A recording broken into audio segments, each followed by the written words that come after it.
एक छोटी आशीष को मैं बांटना चाह रही थी। परमेश्वर पिता का धन्यवाद करती हूँ इस गवाही के समय के लिए। आ, सभी प्रियों को देखकर आनंदित हो रही हूँ। भाभी भी दिख रही है, हमारी परिवार वेदी की लेखिका विमला भाभी, आपको भी प्रणाम करती हूँ। और जबकि इन दिनों में हम परिवार वेदी के लिए मनन लिख रहे हैं, तो एक वचन जिसको मैंने सबसे पहले लिखना आरंभ किया और मैं बहुत ही आशीषित हुई हूँ, उस वचन को आपके सम्मुख पढ़ना चाहती हूँ। क्योंकि बीते दिनों में जो मैंने गवाही दी थी कि मेरी शारीरिक और मानसिक दशा कितनी निर्बल हो गई थी, उस निर्बलता में परमेश्वर ने इस वचन को, जब मैं परिवार में लिखना आरंभ की, सबसे पहले प्रदान किया, जो पाया जाता है दूसरा तीमुथियुस 2:1।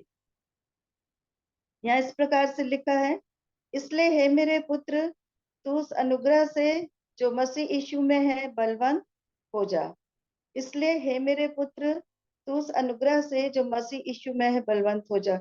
जब ये वचन मुझे मिला तो मैं सोचने लगी अपने पुराने समय को, जो बीते वर्ष मेरे साथ घटना घटी थी, कि क्या इस दशा में प्रभु मैं युद्ध लड़ सकती थी। जबकि वचन कहता है कि एक योद्धा को हिस्ट पुष्ट और बलवंत, मतलब हम जानते हैं संसारिक रीति से भी इस बात को कि एक योद्धा को हिस्ट पुष्ट और बलवंत होना आवश्यक होता है। और हम विश्वासी भी, जो प्रभु यीशु की सेना के योद्धा हैं, हम भी एक मल्ल युद्ध लड़ रहे हैं, है ना। इसलिए प्रत्येक विश्वासी को बलवंत होना बहुत ही आवश्यक है। इसीलिए संत पौलुस ने अपने आत्मिक पुत्र तीमुथियुस को ये कहा कि हे मेरे पुत्र, तो उस अनुग्रह से जो मस्तिष्क में है बलवंत हो जा।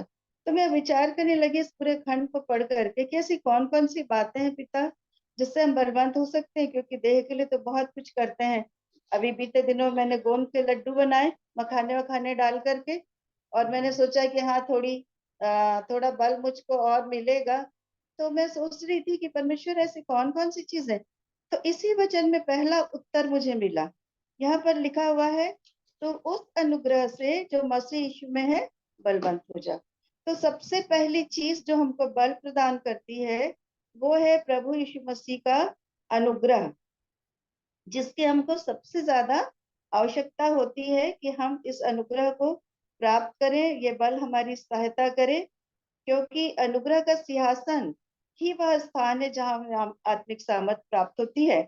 और इब्रानियों 4:16 में जैसे परमेश्वर का वचन कहता है, बहुत ही सुंदर पद है, मैं उसको पढ़ना चाहती हूँ। यहाँ पे परमेश्वर का वचन कहता है 15 और 16 पद में, क्योंकि हमारा ऐसा महायाजक नहीं जो हमारे निर्बलताओं में हमारे साथ दुखी ना हो सके। ये तो मैंने बिल्कुल साक्षात अपने जीवन में महसूस किया कि मेरी निर्बलताओं में मेरा प्रभु मेरे साथ साथ कितना दुखी था। लिखा है, वरन वह सब बातों में हमारे साथ समान परखा तो गया तो अभी निष्पाप निकला। तो अपनी निर्बल दशाओं में मैंने भी अपना आत्मावलोकन किया और मैं देखने लगी कि मेरे जीवन में ऐसे कोई पाप, ऐसी कोई रुकावट, या मेरे परिवार में किसी भी सदस्य के जीवन में कोई ऐसे पाप, ऐसी कोई रुकावट जो मेरे परखने के बाद मेरे आंखों में आए, और मैं परमेश्वर से क्षमा मांगू। और तब इस कार्य को भी मैंने किया। और फिर लिखा है, इसलिए आओ हम अनुग्रह के सिंहासन के निकट हियाव बांध कर चले कि हम पर दया।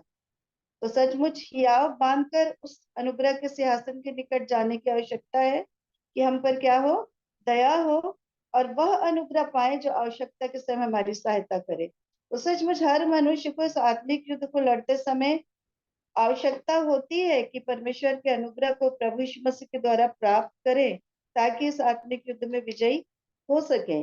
तो सबसे पहला जो चीज मैंने प्राप्त किया है वो प्रभु यीशु मसीह का अनुग्रह, जिसके द्वारा हमको बलवंत होने की आवश्यकता है। हम लोग बहुत अनुग्रह को टेकन फॉर ग्रांटेड या एकदम कैजुअल समझते हैं कि हाँ उसका अनुग्रह तो बना हुआ है, हाँ उसका अनुग्रह तो बना हुआ है। लेकिन यहाँ पर लिखा है उसके सिंहासन के सामने हमको हियाव बांध कर जाना है और उस अनुग्रह को प्राप्त करने के लिए याचना करना है। यह विशेष वाला अनुग्रह है जिसको मैंने प्राप्त किया उन विशेष दिनों में जब मैं सफर हो रही थी विभिन्न प्रकार की परिस्थितियों से। क्योंकि यही वो अनुग्रह है जिसके द्वारा हम क्या कर सकते हैं, शैतान के युक्तियों पर जय प्राप्त कर सकते हैं। यही वो अनुग्रह है जो हमको सामर्थ प्रदान करता है कि आवश्यकता के समय इस सामर्थ का उपयोग कर सके। फिर जब इसी पद को थोड़ा सा 2 मिनट और लेना चाह रही हूँ, जब इसी पद को मैं आगे पढ़ रही थी तो फिर दूसरा कारण मुझे मिला कि हम कैसे, दूसरा उपाय मिला मुझे कि हम कैसे बलवंत हो सकते हैं। तो दूसरा तिमुथियुस 2 के 3 में लिखा है, मसीह यीशु के अच्छे योद्धा के समान मेरे साथ दुख उठा। तो दुख उठाना आवश्यक है ना? प्रभु यीशु मसीह के लिए दुख उठाना आवश्यक है। हमारे जीवन में जो भी दुख और तकलीफ आती है, यदि हम परमेश्वर की इच्छा में चल रहे हैं, तो वो परमेश्वर की इच्छा के अनुसार ही वह दुख या कष्ट हमारे जीवन में आए हैं, हमारे जीवन को और मजबूत बनाने के लिए, ऐसा हम विश्वास करते हैं। और तब फिर जब हम दुख उठा लेते हैं और तब देखते हैं कि हम कितने बलवंत हो गए, कितने परिपक्व हो गए और कितने सिद्ध हो गए। और तब फिर यहीं पे एक और उपाय दिया है, 4 पद में कि लिखा है कि वो अपने आप को संसार के कामों में नहीं फंसाता। तो संसार सचमुच में बार बार फंसाता है एक मनुष्य को, शरीर के द्वारा, आंखों के द्वारा और जीवन के घमंड के द्वारा। जब हमें इस परमेश्वर का वचन कहता है कि जो जिसको बलवंत होना है, प्रभु यीशु मसीह के सैनिक को, वो अपने आप को संसार के कामों में नहीं फंसाता। जैसे कि पहला कुरिन्थी 9 के 25 में लिखा ना कि जो पहलवान होता है वो क्या करता है, सब प्रकार का संयम करता है ताकि उसका बल बना रहे। तो जो बल हमको परमेश्वर देता है, यदि हम उसको संसार के कामों में व्यर्थ गमा देंगे, तो फिर हमारा बल बना नहीं रह जाएगा।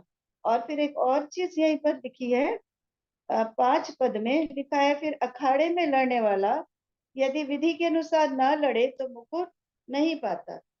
तो अखाड़े में लड़ने वाले को या एक योद्धा को जिसको बलवंत होना है, कठोर अनुशासन की आवश्यकता पड़ती है और डिसिप्लिन की आवश्यकता पड़ती है, विधि की आवश्यकता, टेक्निक्स की आवश्यकता पड़ती है, जिसमें सबसे पहली चीज तो ये है कि योद्धा सबसे पहले अपने लिए क्या बांध लेता है, हथियारों को बांध लेता है विभिन्न प्रकार के। तो हमको भी परमेश्वर ने इफिसी 6 के 13 में हथियार दिए हैं, जिसको हमको बांध करके अपने आप को परमेश्वर के अनुग्रह से सामर्थ को प्राप्त करके बलवंत बनना है। और आत्मा की तलवार जो परमेश्वर का वचन है, हमारा सबसे बड़ा हथियार, जिससे हम वार कर सकते हैं शैतान पर। बाकी हथियारों से तो हम प्रोटेक्ट होते हैं, पर इसके द्वारा हम क्या कर सकते हैं, वार कर सकते हैं। इस वचन को हमको अत्याधिक अपने जीवन में बसने देना है, ताकि इसके द्वारा हम शैतान की युक्तियों को खत्म कर सके और इस आत्मिक युद्ध में विजयी हो सके।